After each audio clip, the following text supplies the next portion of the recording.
Well, joining us live now is Felix Kiprono, the lead researcher behind that school fires report, a 6-year analysis of school fire incidents in the country, painting a troubling picture. Felix, many thanks for speaking with us tonight. Your team analyzed more than 6 years of school fire incidents across the country. What is the one finding from this report that you believe the country isn't paying enough attention to?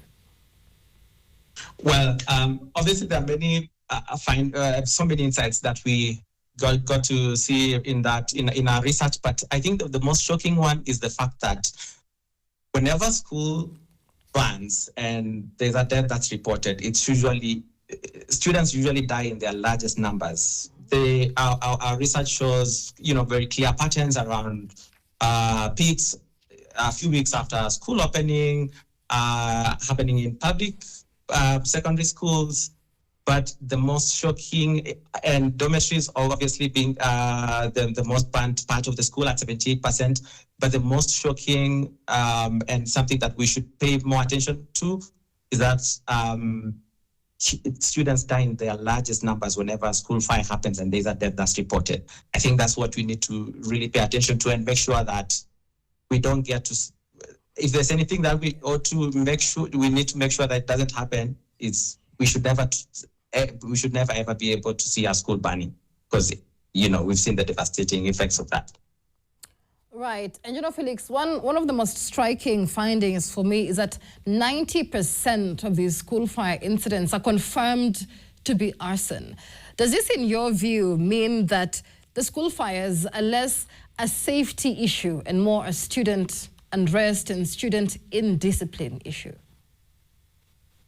Well, it's both. I mean, if you think about it, the first trigger is a student or whoever bans, because it's not always students banning schools.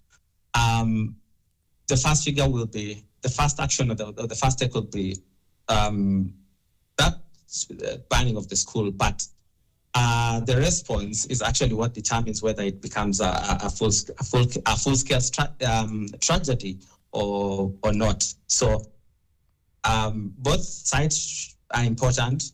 We need to take care of the students, our grievances, but then again, our response is everything. How schools respond is what will determine whether it becomes a tragedy or something that's contained. Right, and of course, as your data pointing out the fact that 99% of these incidents, of course, are taking place in boarding schools. Why are boarding schools particularly vulnerable to school fires? So, again, our data showed that the most burned part of the school is dormitory, which is where students spend their nights after a long day of studying. I think it's actually symbolic to see students burning their dormitories, and I'm speaking from just drawing from my experiences having gone to boarding schools over a course of many years. It's the thing about if you went to a boarding school, you know exactly what I'm talking about.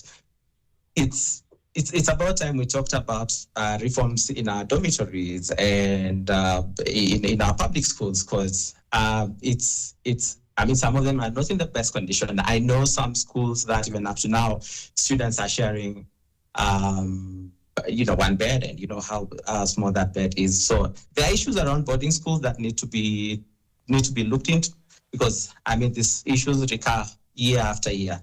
So we need to talk about just how comfortable students in their schools. All right. And as we begin to wind up, Felix, when you look at 6 years of school fire data, and you look at recent incidences like Endarasha and Tumishi Girls, and many Kenyans would expect that school safety has improved, yet your findings suggest that the same vulnerabilities still remain. Have we learned enough from these disasters, and what are we looking at in the days ahead when it comes to this disaster? Like you rightly mentioned, we've had so many government-led inquests, so many task forces, so many studies around these school fires, and there's so many very good recommendations. But the problem has always been following through those recommendations, following through for instance, the school safety manual that, Auditor General found in 2020. Other, studies been done has shown that schools don't adhere to these standards. Their recommendations are not being followed through.